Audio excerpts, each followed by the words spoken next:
Whatever it takes, I know I can make it through. A Degrassi podcast with Kelsey and Holland too. I know I can make it through. Hi, and welcome to Whatever It Takes, a podcast about Degrassi, the Next Generation. I'm Kelsey. And I'm Holland, and today we're talking about Season 13, Episodes 5 and 6, About a Girl and Cannonball. And Kelsey, will you please read us the wiki summaries?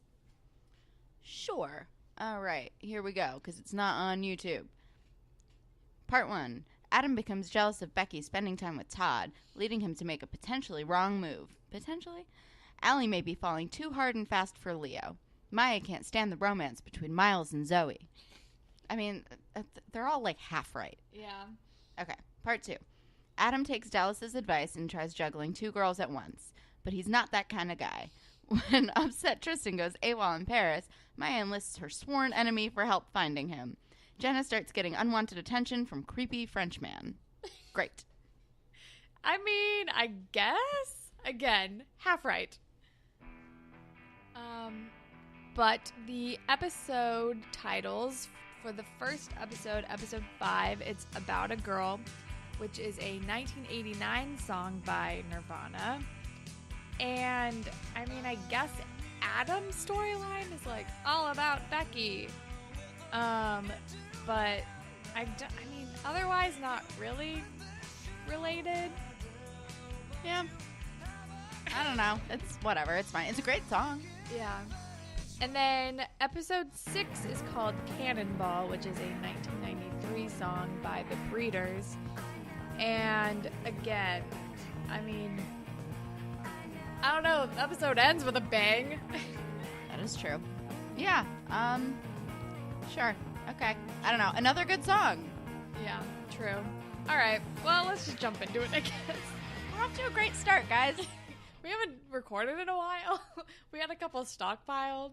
And we also have a broken piece, so we're doing our old school share a microphone thing, which is fun and awkward. Yeah, so we apologize for any awkward pauses because we're sharing a microphone and it's interesting. But should we just go right into Fashion Police? Because Adam's long hair is crazy and I hate it. I also hate his outfit. And a little, like, not in the first scene where he's, like, dressed up for his date, it looks like he's wearing makeup, which is, like, if that's the choice that you want to make, cool, live your best life, but that doesn't, like, jive with his character, so I feel like the Degrassi people just put too much makeup on him. Yeah, I feel like I felt like that in one of the last episodes we saw him in, too.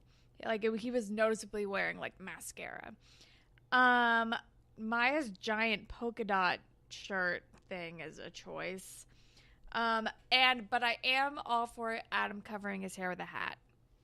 Although Adam with the hat and the hair and the hoodie makes him look like a real dirtbag, and I'm not here for that at all.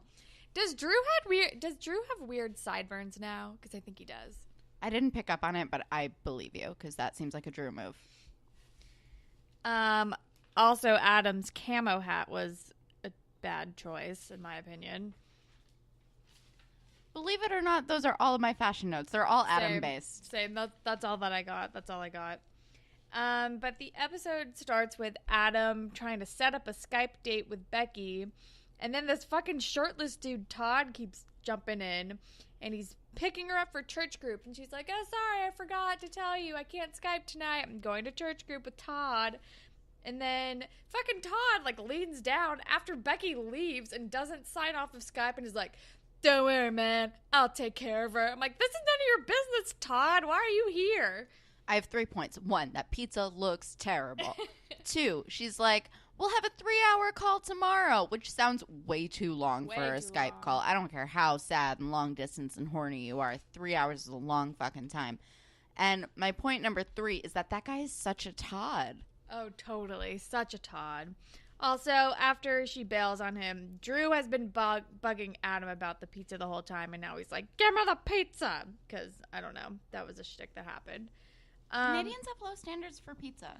Yeah, that pizza looked like trash. But then we're back to fake Paris, and Maya's wearing that polka dot thing, and Tristan wants to pretend to be sick because he doesn't want to see Miles and Zoe making out all over the place.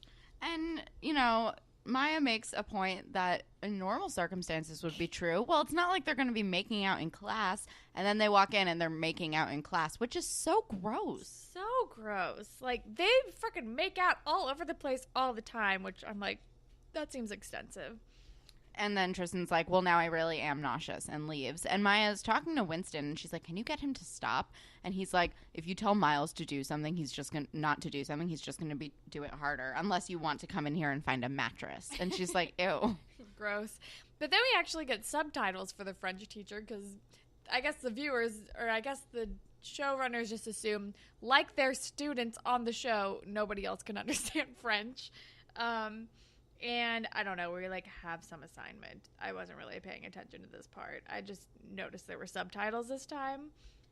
And then we are with Adam, who is Insta-stalking Becky, or what is it called? Hastygram? Hastygram, which made me laugh for 4 minutes.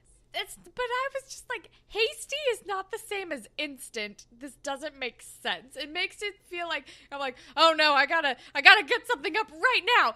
I'm posting. I'm just gonna post it without thinking. I gotta do it now. But it's honestly hilarious. It's when you Google on thesaurus.com or whatever, and you put in a word and they give you some words that are the same and some words that are so far, it's the episode of Friends where Joey writes the letter to the adoption people for Chandler and Monica, and he just thesauruses every single word. Yes. It's definitely feels like the writers did that and we're like, sure, that one works. But while Adam is Hastygram stalking Becky, he loses a child who he's supposed to be watching at camp. Also, I love this child. His name is Colton, and he's adorable. Oh, yeah, he's adorable. The betrothed, Colton. But then we are in Paris, and Alli and Jenna are Skyping Claire, and then they're dishing on Leo, the hot French guy. And while they're talking, Alli gets sent roses from him, but she's like, we're having dinner. He's invited me to his place to make me dinner. I don't know. I'm worried about dessert because she doesn't want to rush into anything. Which is a good call. Also, it made me realize that I don't know how old this guy is. Yeah, he has his own place? I don't know. I don't know. Yeah. I mean, he seems like her age, but, he could also be, in his early 20s, which, I don't know. That's a little creepy. There's but also it's Europe. I don't know. It's Europe, and she's 18, so I'm like, okay, she's almost graduated, so I guess it's not that weird. It's more like him having an apartment. How old is Leo? Yeah, unless it's a college dorm situation, he's in I don't know. But it's also making me realize we know nothing about Leo. Nothing. We just know he's French and works at that cafe or whatever. Also, yeah. That's all we know. And he has that creepy friend. The creepiest friend. Was his name Henri or Andre? I can't remember. I couldn't tell. I originally wrote down Henri because that's what it sounded Me like when too. he introduced him. But then later he said Andre. Yeah. And I'm like, did we just switch his name halfway through the scene? I was so confused because I did the same exact thing. I crossed out Henri and wrote Andre above it. I think I just wrote Henri/Andre later because I was like, did I just hear it wrong? I don't know. Anyway, we're getting ahead of ourselves there.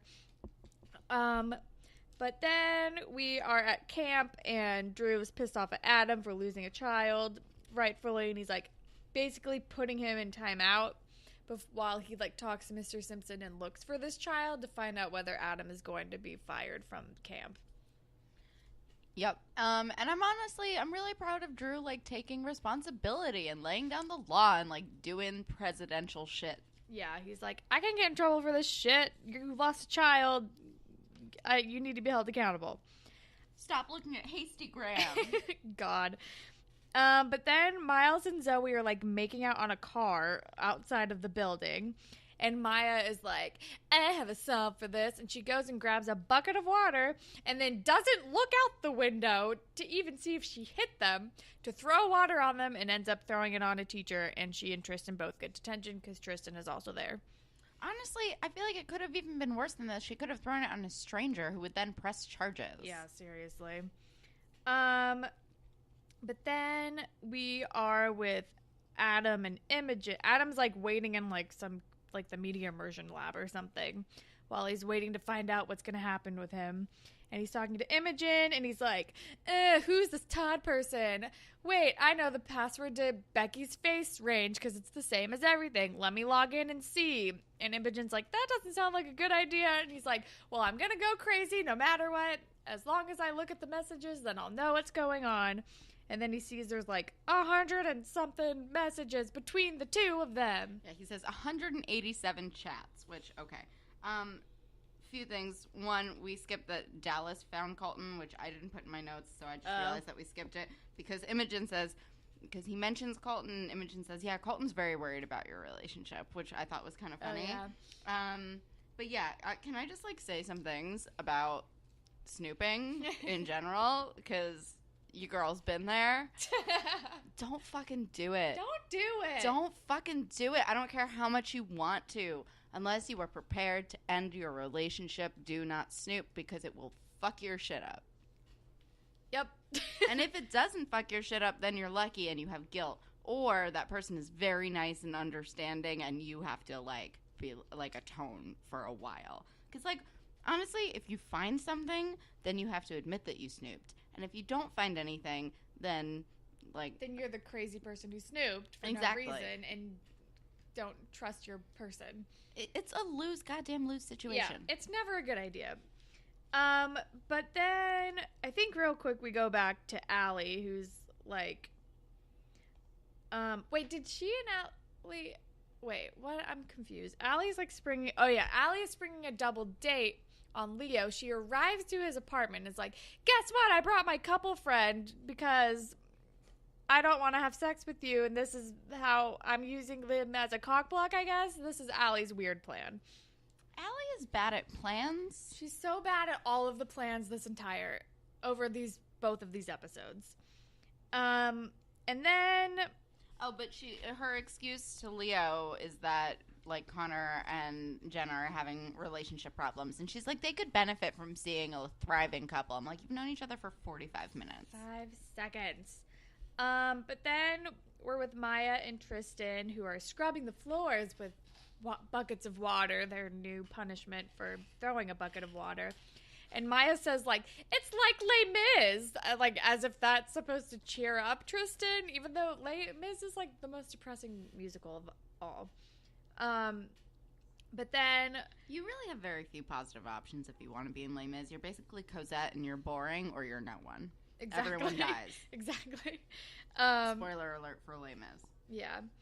And then I wrote that Miles is calling out Maya, but I don't really remember what he was like. What? Oh, Miles is like, I know you were trying to pour water on. I think Tristan like goes to get something, and then Miles walks in and he's like, so looks like you missed your target and got detention. And she's like, how'd you know I was gonna throw it on you?